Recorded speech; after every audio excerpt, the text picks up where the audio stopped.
जय मसीह की। स्वागत है आपका आपके अपने चैनल एसके अनमोल प्रेम में।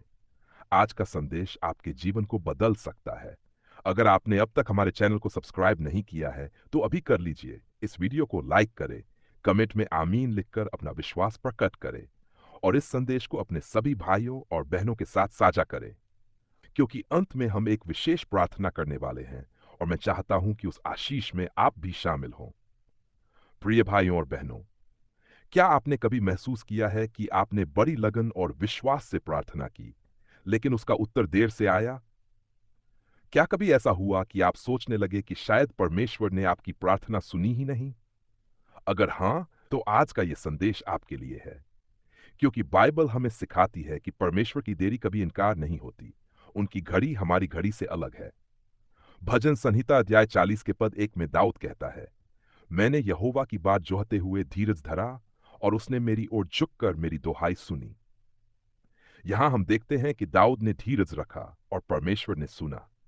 लेकिन धीरज रखना आसान नहीं है, खासकर तब जब हम कठिन परिस्थितियों से गुजर रहे हों।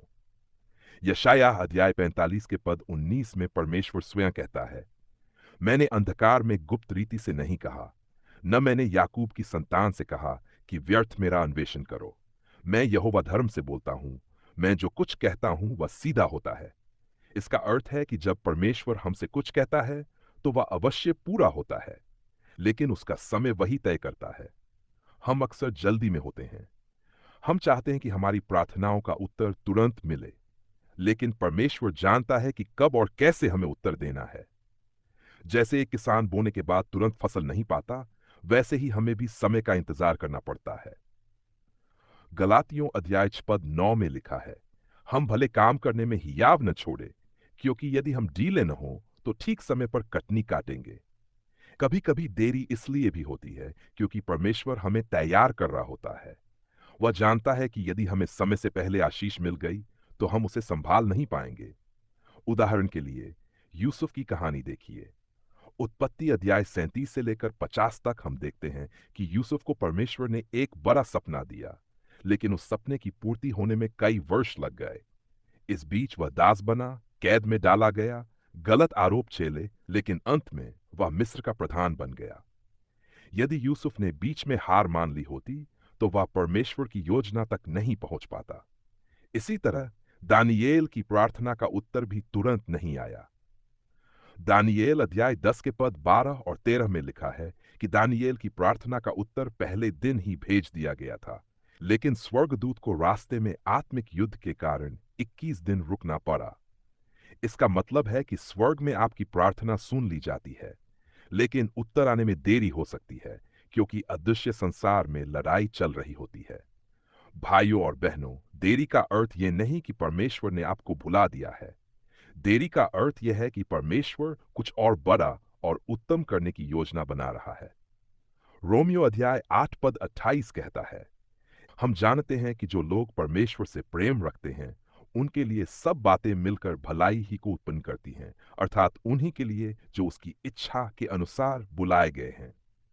जब आप प्रार्थना करते हैं और उत्तर देर से आता है तो ये 3 बातों के कारण हो सकता है। पहला, परमेश्वर आपको सिखा रहा है कि धैर्य कैसे रखना है। दूसरा, वह आपको तैयार कर रहा है ताकि आशीष को संभाल सकें। तीसरा, वह आपको अपनी शक्ति और सामर्थ्य के और करीब ला रहा है। अय्यूब की कहानी इसका सबसे बड़ा उदाहरण है। अय्यूब ने अपनी हर चीज खो दी, परिवार, संपत्ति, स्वास्थ्य, लेकिन उसने परमेश्वर से मुंह नहीं मोड़ा। और अंत में अय्यूब अध्याय 42 के पद 10 में लिखा है कि यहोवा ने अय्यूब की दशा बदल दी और पहले से दूना आशीर्वाद दिया। इब्रानियों अध्याय 10 पद 36 कहता है, क्योंकि तुम्हें धीरज की आवश्यकता है कि परमेश्वर की इच्छा पूरी करने के बाद तुम प्रतिज्ञा को प्राप्त करो। इसका मतलब है कि वादा पूरा होने से पहले हमें धीरज रखना होगा।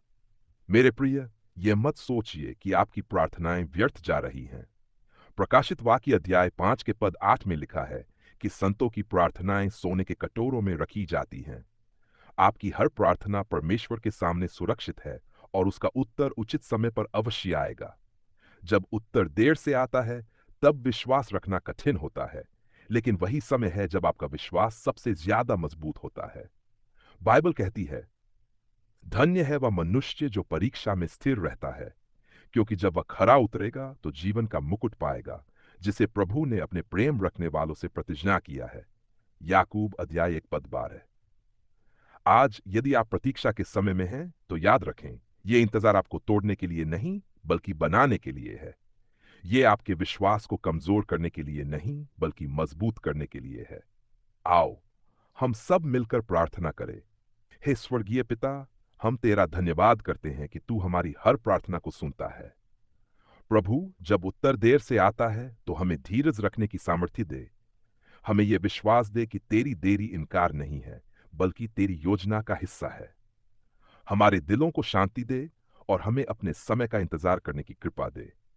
प्रभु, जो भी आज प्रतीक्षा के दौर से गुजर रहे हैं, उन्हें आशा, धैर्य और विश्वास दे। यीशु मसीह के नाम में हम ये प्रार्थना करते हैं, आमीन।